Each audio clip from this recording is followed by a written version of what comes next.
Life లో చిన్న logic ఏం తెలుసా? ఒకరు నవ్వతానారంటే నీ వల్ల నవ్వాలా, నిన్ను చూసి కాదు. అట్లే ఒకరు ఏడస్తానారంటే నీ కోసం ఏడవాలా, నీ వల్ల కాదు. అమ్మా నాయనల్ని చూసుకునే బాధ్యత కొడుక్కి కాకుండా కూతురికిస్తే వృద్ధాశ్రమాల అవసరమే ఉండదంట. కానీ ప్రతి కోడలు వాళ్ళ అత్త మామల్ని కూడా సొంత అమ్మా నాయనలాగా చూసుకుంటే చాలా మంది విడాకులు తీసుకుని విడిపోవాల్సిన అవసరమూలా, మొగుడు తల్లా పెళ్ళమ్మని జుట్టు పెరుకోవాల్సిన పనిగుల్లా. దేవుడు ఎట్టాంటోడు తెలుసా? లైఫ్ అంతా మనతో ఉండలేని వాళ్ళనే పరిచయం చేస్తాడు. మధ్యలో వదిలేసి వెళ్ళిపోయే వాళ్ళని ప్రాణానికి ప్రాణంగా ప్రేమించేలాగా చేస్తాడు. ఇష్టమైన వాళ్ళని దూరం చేసి బ్రతికుండగానే నరకం అనుభవించేలాగా చేస్తాడు. కానీ దేవుడు ఒక్క కిటికీ మూస్తానాడంటే ఇంకో 4 తలుపులు తెరస్తాడు. Never lose hope. Straight forward గా ఉండడం అంటే నోటికొచ్చింది వాగి ఎదుటి వాళ్ళని బాధ పెట్టేది కాదు. మనకు అనిపించింది నటించకుండా, సుత్తి లేకుండా సూటిగా చెప్పడం.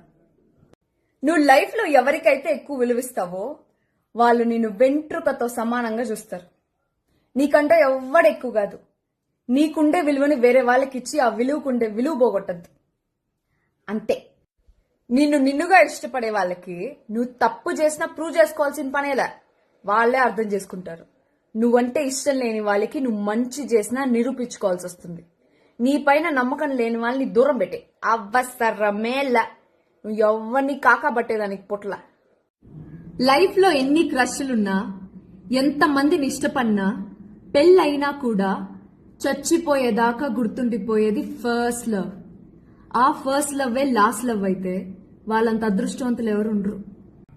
కొంతమంది మన లైఫ్ లో మనకేం లేనప్పుడు కాదనుకొని వెళ్ళిపోతారు. మళ్ళీ మనం ఏమైనా సాధించినాకో సంపాదించినాకో తిరిగి వచ్చేదానికి తంటాలు పడతా అంటారు. అట్లాంటోళ్ళు వస్తే మెట్టుతో కొట్టండి. వాళ్ళు మన కోసం రారు, మనతో అవసరం కోసం వస్తారు. You're not an option. ఒక అమ్మాయి అన్నిటికీ అని రిప్లై పెడతా ఉంది అంటే తను మీపైన అలిగిందని లేదా మీతో మాట్లాడేదానికి ఇంట్రెస్ట్ లేదని, మీ మూతి పైన చెప్పలేకపోతా ఉంది అంతే. ఊరికే అమ్మాయిలను అడుక్కోవద్దండి. మీ అమ్మ నాయన అందుకు కనలా మిమ్మల్ని. Don't lose your self respect. బంగారం కొత్తది బాగుంటుంది, బియ్యం పాతదయ్యేటప్పుడే బాగుంటుంది. కానీ బంగారం కడుపు నింపదు. కొత్త పరిచయాలు చాలా ఇంట్రెస్టింగ్ గా ఉంటాయి. పాత బంధాల్లో కొత్తదనం ఉండదు. కానీ మనకు కష్టం వచ్చినప్పుడు మనతో ఉండేది పాతుకుపోయిన పాత స్నేహం. నెయ్యి ఎంత గట్టిగా ఉన్నా నిప్పుకి కరగాల్సిందే. అమ్మాయి ఎంత అందంగా ఉన్నా అబ్బాయికి పడాల్సిందే. మిమ్మల్ని ఇష్టపడే వాళ్ళకి మీరిచ్చే అతి విలువైన గిఫ్ట్ ఏం తెలుసా? టైం. ఆ తర్వాత మీకు టైం ఉన్నప్పుడు వాళ్ళకి ఆ టైం ఇవ్వాలనుకున్నా ఆ టైంకి వాళ్ళ మీద ఉండకపోవచ్చు. లాక్డౌన్ అనౌన్స్ చేసిందే మనమందరం పరిగెత్తుకుంటూ పోయి ఇల్లు, కార్లు, బంగారాలు కొనుక్కోలే. ముందు మనకు కావాల్సిన తిండి పదార్థాలు తెచ్చుకున్నాం. అంటే మనల్ని కాపాడేదానికి డాక్టర్లు, పోలీసులు ఉంటే వాళ్ళని కాపాడేదానికి కూడా రైతులే ఉన్నారు. ఆ రైతులే లేకపోయింటే మనమందరం చిప్పెత్తుకొని తిరుగుండాల.